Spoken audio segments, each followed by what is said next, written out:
isn't easy to say, 'cause we haven't talked in a month. And when you see me with him, you'll probably think I moved on. Yeah, Kayla terkejut ketika ia bangun dengan tangan Garvin yang menjulur panjang menopang kepalanya. Hal itu membuat Kayla melotot begitu kaget. Ia memeriksa pakaian juga tubuhnya, namun semua terlihat baik-baik saja. Mata Kayla lantas berlari menatapi wajah Garvin yang masih tertidur pulas.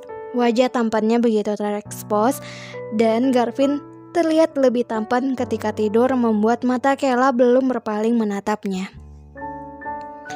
Kenapa cowok seganteng dia harus nikah sama gue? Dia bahkan bisa dapetin siapapun yang dia mau, batin Kayla. Garvin terusik dan ia hampir bangun dari tidurnya. Kayla pun bangun dan berlari segera ke kamar mandi. Ia menatapi wajahnya di cermin dan mengingat bahwa ia telah tidur di atas lengannya Garvin semalaman. Wajah Kayla memerah ketika mengingat bagaimana seksinya wajah Garvin ketika tidur. Bodoh banget lo Kayla, kebiasaan banget gak betah diem kalau tidur. Aduh, semoga dia gak sadar. Garvin sendiri meringis ketika ia baru saja membuka matanya. Ia melihat tangannya menjulur ke tempat Kayla tertidur. Namun, Kayla sudah tak terlihat di sana. Sial, kenapa tangan gue kram gini pagi-pagi? Kemana tuh anak? Di dalam satu mobil, Garvin maupun Kayla begitu canggung. Mereka bahkan tak mengobrol sama sekali sejak bertemu pagi tadi. Sampai di kantor, Kayla lantas duduk tanpa melirik Garvin sama sekali. Hal itu membuat Garvin bingung atas sikap perempuan itu. Karena dilihat dari sikapnya, Kayla layaknya malu bertemu dengan Garvin. Padahal Garvin sendiri biasa aja, walau malam itu mereka telah tidur berdua dalam satu kamar. Kayla, iya, kenapa pak? Kesini sebentar. Ada apa pak? Kayla menghampiri meja Garvin. Kasih ini ke Pak Vandra. Bilang Pak Vandra dokumen yang hari Senin segera bawa ke saya. Kalimat formal. Kayla bergumam pelan mengejek setiap kalimat yang Garvin lontarkan. Apa maksud kamu? Kenapa Pak Garvin? Formal banget di kantor, sementara di rumah Pak Garvin informal banget sama saya. Garvin menghela nafasnya sejenak. Ini kantor, lo harus bedain bahasa lo ke semua orang di sini, bisik Garvin. Tapi kan kita cuma berdua, gumam Kayla memancarkan matanya malas. Kayla menyeringai sehingga membuat Garvin menyurang tajam menatapnya. Tadi suruh apa? Tanya Kayla lagi. Lain kali, kalau lo berusaha mau kerja di perusahaan, telinga dan ingatan lo harus tajam. Kenapa Pak Garvin informal lagi sama saya? Kan ini kantor. Lagi pula saya kerja karena dipaksa. Ya udah, sini saya kasih ke Pak Vandra. Garvin terlihat jengkel sendiri. Ingin sekali ia memecat istrinya, namun ia tak mempunyai hak untuk itu. Ia pun sudah tak tahan dengan kepolosan Kayla yang entah dibuat-buat atau Kayla memang bodoh. Terlebih lagi, walaupun wajahnya terlihat tenang dan kalem, Kayla bisa-bisa tiba-tiba marah, membuat Garvin semakin pusing untuk mengenali wataknya. Gila gue lama-lama. Di tengah koridor, ketika Kayla berjalan kembali ke kantor Garvin, ia dihadang oleh seorang laki-laki tampan dengan kulit kuning langsat, alis tebal dan berbadan tegap. Perwatakannya persis seperti Garvin, namun sepertinya ia benar-benar orang lokal. Hai, Kayla berhenti untuk berpikir karena ia sebelumnya belum pernah melihat laki-laki itu. Maaf pak, saya baru di sini jadi saya nggak begitu kenal seluruh warga perusahaan. Warga? Laki-laki itu terkekeh mendengar ucapan Kayla. Saya Xavier, salah satu manajer di sini. Saya baru balik dari New York. Maka dari itu mungkin kamu belum pernah lihat saya. Oh, iya, salam kenal. Saya Kayla, istrinya. Oh, saya asisten pribadinya Pak Garvin. Kayla tak meneruskan kalimat karena ia bahkan tak tahu apakah dirinya berhak memperkenalkan diri sebagai istrinya Garvin atau tidak di depan semua orang. Istrinya Garvin. Kayla mengangguk perlahan dengan canggung.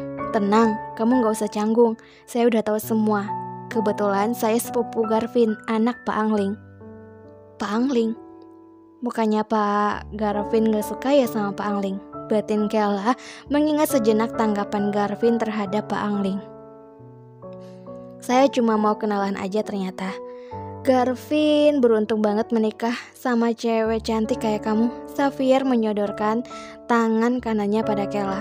Dengan ragu, Kayla meraih tangan Xavier untuk berjabat tangan sekedar berkenalan. Ia rasa dari seluruh orang di perusahaan, hanya Xavier yang mau berkenalan resmi dengannya selain Inggit, resepsionis di kantor MG.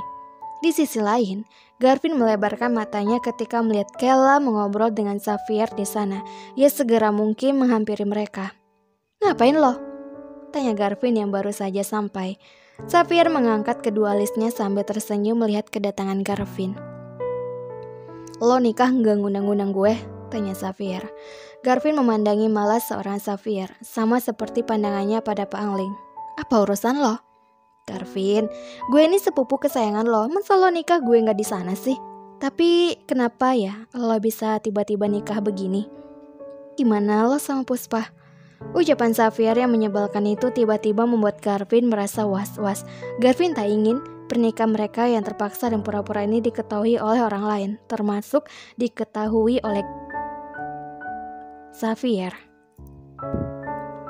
"Iya, gue putus. Dia kayak istri gue. Jangan lo sebut Puspa di depan gue lagi. Istri gue pasti gak nyaman karena itu." Kayla menyurang menatapi Garvin. Garvin bahkan so menjaga perasaan istrinya. Padahal mereka hanya berpura-pura bahagia dalam pernikahan ini. Kayla membatin memaki Garvin yang pura-pura menjadi suami yang baik, padahal aslinya mereka selalu bertengkar. "Oh ya? Dimana lo kenal sama Kayla? Apa lo akan buang-buang waktu buat nanya urusan orang? Apa itu begitu penting buat lo? Ayo kita pergi." Garvin menarik Kayla untuk pergi dari Xavier. Pria bernama Xavier itu pun terkekeh sinis mendengar jawaban Garvin. Ia menghela nafas jengkelnya ketika Garvin terus saja menimpali gangguannya. Ya, hobi Xavier memanglah mengganggu hidup Garvin. Ia selalu merasa tersaingi oleh Garvin, walaupun ia tengah bekerja di perusahaan milik Pak James, pamannya. Di ruang kantor, Garvin merasa kesal dengan Kayla. "Ngapain lo sama Xavier?" Alis matanya selalu terangkat ketika ia marah. "Dia mau kenalan doang. Kenapa nada bicara Pak Garvin serasa marah-marah?" Kayla mulai tak terima dimarahin Garvin. "Dia itu cowok paling berbahaya di perusahaan. Jangan sampai lo deket-deket sama dia. Dia banyak tipu muslihat. Semua cewek di kantor kena tipu rayuannya." "Kenapa Pak Garvin ngomong kayak gitu? Saya mau kenalan sama siapapun itu hak saya kan. Ingat syarat kita sebelumnya."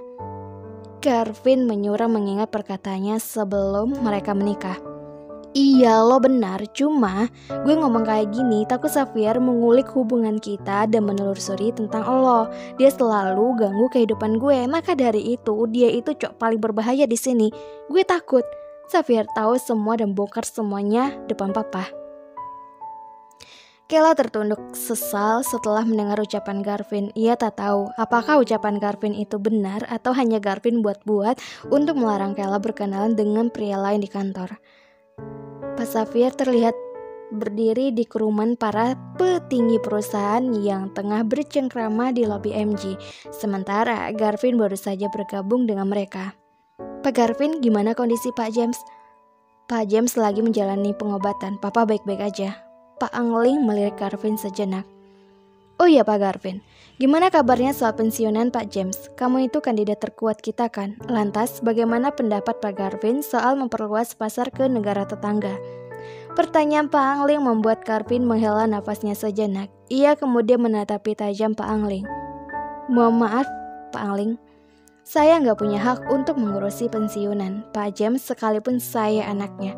Saya nggak pernah tahu apa yang akan saya lakukan terhadap perusahaan ini. Beliau akan menunda masa pensiunnya karena masih dalam pengobatan. Apakah Pak Angling merasa pantas mengatakan hal itu sekarang?" "Iya benar. Kenapa Pak Angling malah nanya pensiunan Pak James? Bukannya sekarang Pak Presidir lagi menjalani pengobatan. Masalah meluaskan pasar ke negara seberang itu adalah haknya bukan?" Celetuk salah satu petinggi MG dalam pembicaraan mereka. Karena semua itu, Pak Angling merasa begitu memalukan. Ia pun bergeming, tak melanjutkan apapun argumennya. Di lain waktu, Kayla terlihat fokus mengotak-atik lembaran kertas. "Au!" Garvin terkejut mendengar suara Kayla merengek kesakitan. Ia pun melirik meja Kayla di sana. Kenapa lo? Oh enggak apa-apa. Mata Garvin menyurang aneh melihat Kayla terus mengepalkan jarinya. Ia penasaran lantas menghampiri Kayla. Kenapa lo? Kan saya udah bilang gak apa-apa. Ada apa sama jari lo? Enggak, ini bukan apa-apa. Garvin menarik paksa tangan Kayla untuk melihat apa yang Kayla sembunyikan di dalam kepalan tangannya. Secarik darah Garvin lihat keluar dari jari telunjuk Kayla. Kenapa lo? Itu tadi saya lagi pakai staples karena nggak nancap di kertas, jadi saya dorong pakai jari. Garvin menghela nafasnya tak habis pikir dengan tingkah laku Kayla. Ia mengambil sapu tangan di kantung celana belakangnya. Lantas, sapu tangannya ia lingkari di jari telunjuk Kayla. Hal itu membuat Kayla terlihat begitu tak nyaman. Jangan pak, nanti saya obati sendiri. Darah lo keluar banyak, kalau kayak gitu nanti bisa netes ke dokumen gue. Garvin terus mengepal jari Kayla dan terus mengeluarkan sisa darahnya untuk keluar. Bukan hanya jari yang gemetar karena sakit, namun jantung Kayla pun bergetar ketika ia begitu dekat dengan Garvin. Kayla tak tahu apa yang ia rasakan saat itu, malu atau canggung. Kayla bahkan tak bisa menjelaskannya. Namun, pertama kali bagi Kayla, ketika seumur hidupnya sedekat itu dengan laki-laki, Kayla selalu menolak untuk pacaran ketika ia disukai banyak laki-laki di SMA-nya dulu. Karena kebanyakan menolak, Kayla keterusan hingga saat ini tak punya pacar alias jomblo. Bukan karena status keluarga atau ekonominya, hanya saja Kayla berprinsip bahwa ia akan menikah jika ia sudah berhasil mencapai impiannya.